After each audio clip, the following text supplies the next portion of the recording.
एक बार की बात है, एक गांव में रामू नाम का किसान अपनी पत्नी के साथ रहता था। उसके पास में 2 बैल और अपना एक छोटा सा खेत था, जिस पर वो रात दिन मेहनत करता था। तब कहीं जाकर उसे खाने जितना अनाज उगा पाता। रामू गरीब होने के साथ साथ ईमानदार भी था।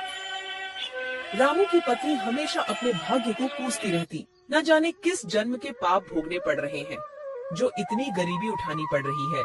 न जाने भगवान अपनी किस दिन सुनेंगे।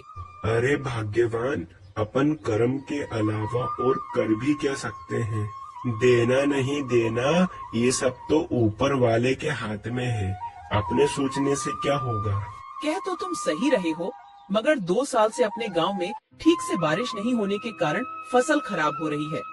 गांव में बाकी किसानों के पास तो गाय भैंस है, जिससे उनका तो गुजारा चल जाता है, मगर अपने पास तो केवल एक छोटे से खेत के अलावा कुछ भी नहीं है। और बारिश नहीं होने के कारण उस खेत में भी फसल नहीं होती। पता नहीं इस बार भी क्या होगा। हाँ, ये बात तो तुम सही कह रही हो। पिछले 2 साल से ठीक से बारिश नहीं होने के कारण फसल बर्बाद हो रही है। और अब तो कुएं भी सूखने लगे हैं, उनमें भी पानी अब कम बचा है। पता नहीं इस बार खेती में क्या होगा, ये तो ऊपर वाला ही जाने। चलो भाग्यवान, अब मैं चलता हूँ। रामू रोज की तरह अपने दोनों बैलों को लेकर अपने खेत की ओर निकल पड़ता है। रामू भले ही गरीब था, मगर बहुत ईमानदार था। वो दूसरों का भला ज्यादा सोचता था और वो हमेशा अच्छे कर्म करने की समझ रखता था। और फिर रामू खेत पर पहुंचकर खेत पर मेहनत और लगन से काम करने लगता है।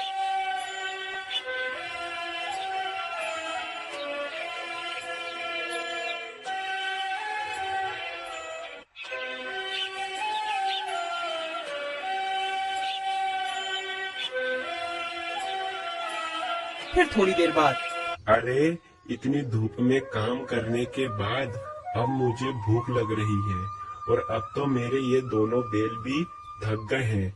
एक काम करता हूँ, मैंने अपने आधे खेत की तो जुताई कर ली है और आधे खेत की जुताई अब मैं कल कर लूंगा।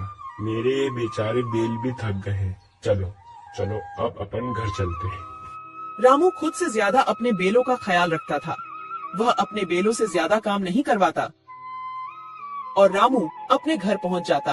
अरे ओ भाग्यवान, भाग्यवान, भाग्यवान, आज धूप में काम करते करते मुझे बहुत तेज भूख लग रही है। जाओ जाओ, तुम घर में जो कुछ भी है वो फटाफट से लेकर आओ। जब तक मैं अपने दोनों बैलों को चारा डालकर आता हूँ, जब तक तुम खाना परसो। इतने ही बीच में उन्हें एक आवाज सुनाई देती है।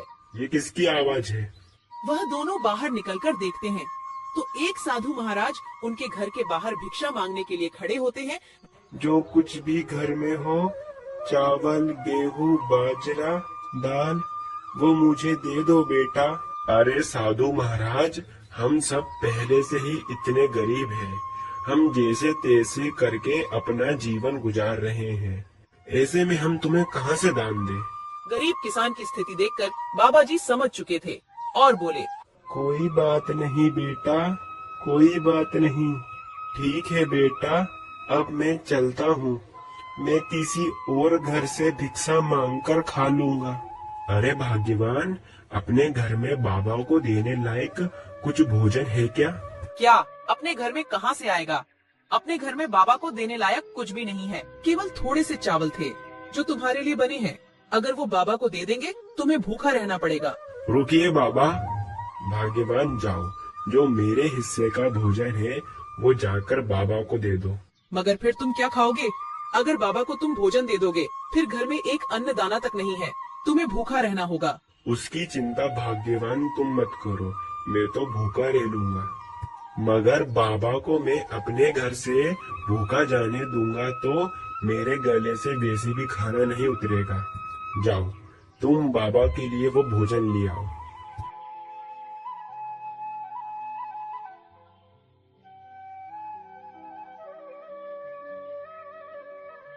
रामू की पत्नी रामू की बात के अनुसार रामू के हिस्से का खाना बाबा को दे देती है। धन्यवाद बेटा, धन्यवाद। भले ही तेरे अभी बुरे दिन चल रहे हैं, मगर ऊपर वाला सब देख रहा है। वो तेरी एक दिन अवश्य सुनेगा बेटा, धीरज रख।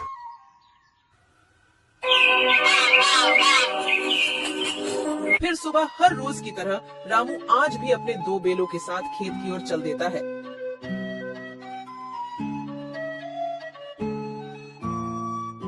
अपने खेत की जुताई कर ही रहा था तो फिर इतने में एक अमीर व्यक्ति रामू के खेत के किनारे से गुजर रहा था और रामू के पास आकर कहता है, अरे भाई, यहाँ आसपास कहीं पानी है क्या? भाई साहब, यहाँ से कुछ ही दूर पर एक हैंडपंप है, जाकर आप वहाँ से पानी ले लो। अरे भाई, तुम बड़े मेहनती दिख रहे हो, तुम इतनी मेहनत क्यों करते हो?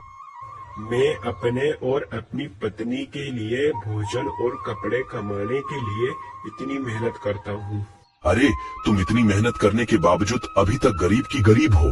तुम तो अच्छे काम करते हो, तो भी तुम गरीब हो। मुझे तो नहीं लगता है कि कर्मों का फल मिलता है। नहीं नहीं भाई साहब, मुझे पूरा विश्वास है, भगवान के घर पर देर है मगर अंधेर नहीं। जो अच्छे कर्म करेगा उसे अच्छे कर्म का फल अवश्य मिलेगा। देर से मिलेगा मगर मिलेगा जरूर। शायद मुझे अभी नहीं मिला मगर एक दिन अवश्य मिलेगा। रामू की बात सुनकर अमीर व्यक्ति हंसता और वहाँ से चलता बना। रामू ने अपनी मेहनत जारी रखी मगर खेत को जोतते जोतते अचानक से रामू का पैर हल के नीचे आ जाता है, जिस कारण रामू का पैर कट जाता है। रामू दर्द के मारे झूम उठा। अरे भगवान, मेरा पैर तो कट गया। अरे प्रभु, वो अमीर व्यक्ति सही बोल रहा था क्या कि कर्मों का कोई फल नहीं होता? अगर मैं अच्छे कर्म कर रहा हूँ तो भी मेरा पैर कट गया। मैंने किसी का क्या बिगाड़ा है जो मेरे पैर में लगी? जैसे तैसे रामू अपने घर पहुंचा और अपनी पत्नी को जो उसके साथ हुआ वो सारी बातें रामू ने अपनी पत्नी को बताई। तुमने आज तक किसी को परेशान नहीं किया है, तुम्हें तुम्हारे अच्छे कर्मों का फल मिलेगा। रामू को अपनी पत्नी की बात सुनकर तसल्ली आई।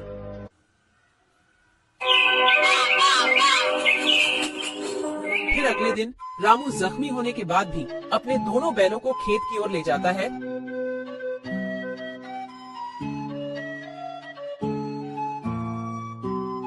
अरे अभी तक बारिश तो आई नहीं, अब फिर मैं अपने खेत की सिंचाई कैसे करूँगा? चलो एक काम करता हूँ, अपने खेत के कुएं में जाकर देखता हूँ उसमें कितना पानी है। अगर उसमें पानी हुआ तो अपने खेत की सिंचाई करूँगा। अपने खेत के कुएं के पास में जाता है मगर कुएं में एक बूंद भी पानी नहीं था। कुआं पूरा सूखा पड़ा था। अरे मेरा खेत का कुआं तो पूरी तरह से सूख गया। अरे भगवान, ये कैसी परीक्षा ले रहे हो? घर में अन्न का एक दाना नहीं और अब तो मेरा कुआं भी सूख गया है। इस बार खेती में कैसे करूँगा भगवान? एक काम करता हूँ, मैं अपने कुएं के अंदर जाकर खुदाई करता हूँ। अगर पानी निकल जाए, हे भगवान कृपा करना प्रभु। इतना कहकर रामू कुएं के अंदर उतरकर खुदाई शुरू करता है।